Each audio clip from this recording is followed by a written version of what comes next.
Wabarakatuh. Hai semuanya.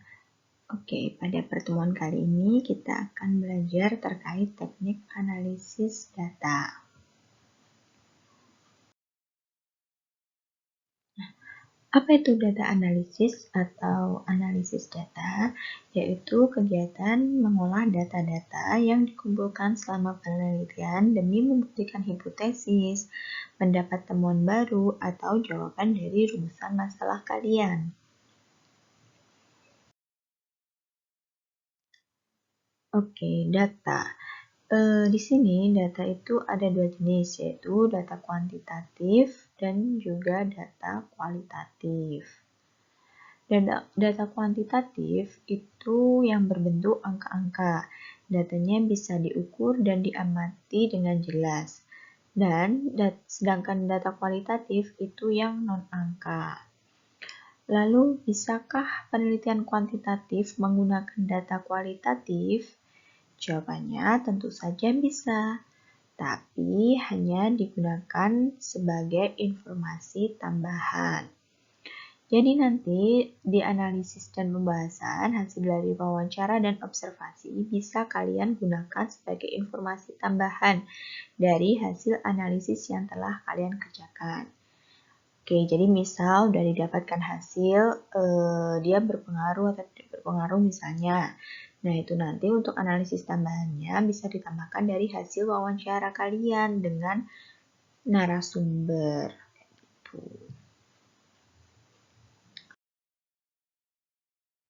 Oke, selanjutnya adalah skala data kuantitatif. Jadi, bagi kalian, jika variabel penelitian sudah diubah ke bentuk skala data kuantitatif, selanjutnya yang perlu diperhatikan ke data kuantitatif maksudnya. Nah, selanjutnya yang perlu diperhatikan ialah skala datanya. Skala data ini nanti juga akan berkaitan dengan teknik analisis apa yang bisa kalian gunakan. Jika kita menggunakan SPSS, maka jenis skala data juga perlu diinputkan. Nah, di sini ada 4 jenis skala data, yaitu ada nominal, ordinal, interval, dan rasio.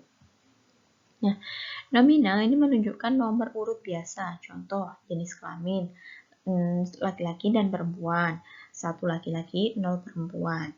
Atau boleh juga dibalik, 0 laki-laki, 1 perempuan. Jadi ini sama saja dibolak-balik, tergantung nanti keterangan maupun interpretasi di hasilnya seperti apa. Selanjutnya ialah ordinal. Pada skala ordinal, ini nanti akan ada unsur ranking atau tingkatan. Contohnya, instrumen dengan skala Likert, yaitu 1 untuk sangat tidak setuju, 2 tidak setuju, 3 setuju, 4 sangat setuju. Jadi ini ada skalanya yang berbeda-beda. Contohnya lagi seperti pada jenjang pendidikan. Itu kan ada SD, SMP, SMA. Itu kan dia memiliki tingkatan yang berbeda-beda. Itu termasuk skala ordinal.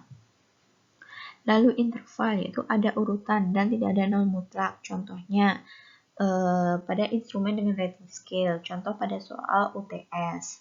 Nah, kita memiliki data total score 10, total score 15, 0. Nah, 0 di sini dia memiliki arti memang nilainya itu 0 kayak gitu. Jadi memang datanya 0. Bukan berarti itu tidak ada kayak gitu. Siswa itu tidak ada, itu berarti tidak berarti seperti itu.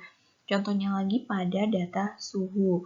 Misal kita melakukan pengukuran suhu 0 derajat Celcius itu kan juga termasuk data. Dia diakui sebagai sebuah suhu.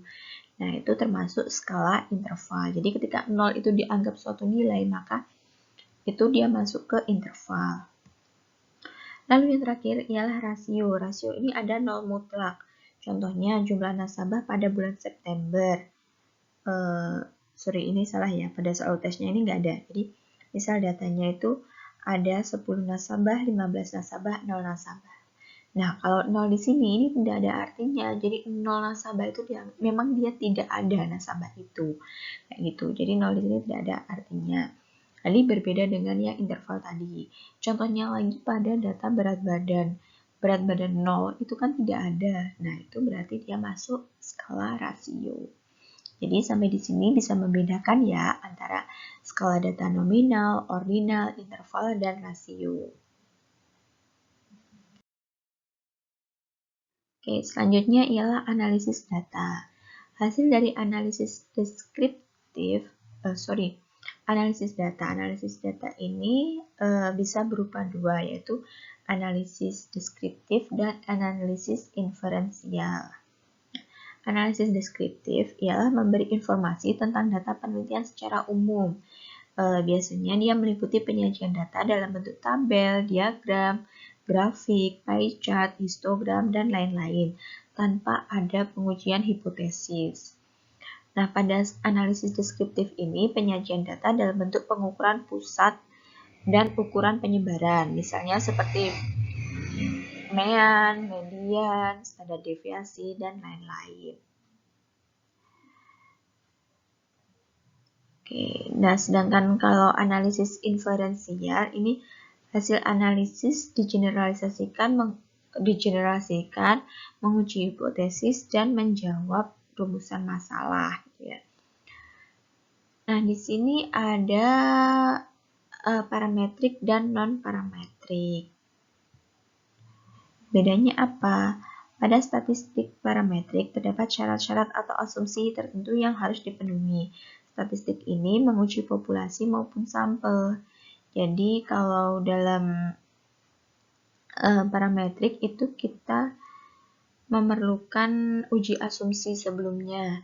Misal jika pada analisis regresi, mungkin kalian mengenal adanya uji asumsi klasik seperti linearitas, multikolinearitas, dan lain-lain kayak gitu. Sedangkan kalau untuk non-parametrik ini kita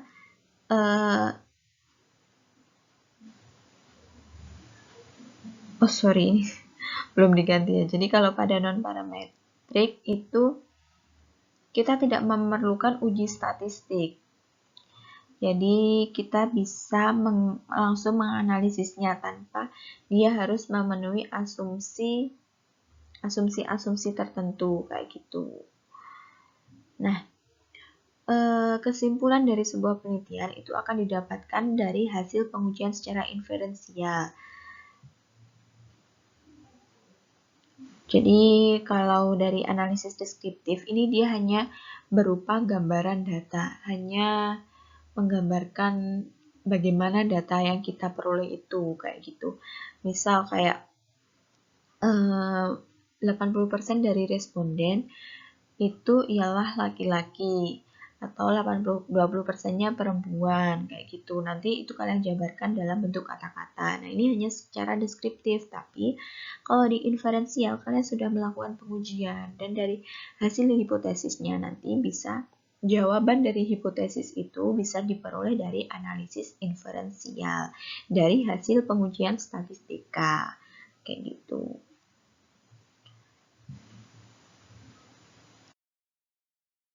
Nah, selanjutnya di sini kita akan membahas terkait analisis data atau yang ada di bab 4 di skripsi ya biasanya ya.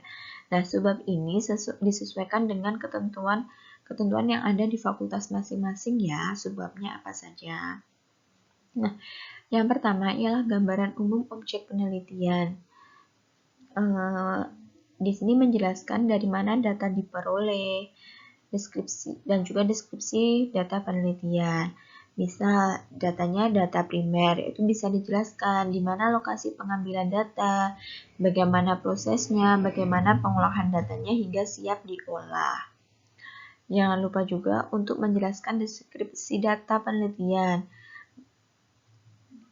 gambaran umum tentang data secara keseluruhan bagaimana. Jadi kayak gambaran secara deskriptif statistiknya bisa disajikan dalam gambaran umum objek penelitian. Nah, yang kedua ini ialah analisis data. Nah, di sini kalian menyajikan hasil uji asumsi klasik jika menggunakan metode parametrik. Di sini jika menggunakan parametrik semua asumsi harus dipenuhi. Jika ada satu saja yang tidak dipenuhi, maka kalian bisa melakukan penanganan terlebih dahulu, hingga semua asumsi itu dipenuhi. Jadi dalam statistika itu ada metode-metode untuk menangani data yang tidak memenuhi asumsi. Misal datanya tidak linier, nah itu nanti akan ada penanganannya menggunakan metode-metode statistika. Nah, yang kedua ialah hasil olah data parametrik maupun non-parametrik. Jadi hasil dari pengujian statistikanya tadi itu gimana, hasilnya apa, kayak gitu, itu disajikan di analisis data. Selanjutnya pengujian hipotesis. Nah, di pengujian hipotesis ini, di sini kita menampilkan hasil analisis hipotesisnya. Dia H0 ditolak atau gagal tolak H0. Jadi dari hasil nomor 2, maka diperoleh hasil yang bisa digunakan untuk membuat keputusan dalam pengujian hipotesis. Kalau ditolak, nanti dia berarti apa? Kalau gagal tolak itu artinya apa? Dijelaskan di sini. Dan yang terakhir ialah pembahasan. Pembahasan menyeluruh dari hasil penelitian dalam bentuk naratif yang jelas dan cermat, didasarkan pada kajian pustaka dan kerangka teori yang telah dirancang di bab 1 dan bab 2. Jika kalian menggunakan observasi atau wawancara tambahan, hasilnya bisa kalian tambahkan di pembahasan untuk memperkuat hasil analisis kalian. Di sini kalian jelaskan dengan sejelas-jelasnya hingga rumusan masalah kalian itu bisa terjawab dengan baik. Oke, itu tadi materi kita hari ini tentang analisis data. Sekian dan terima kasih.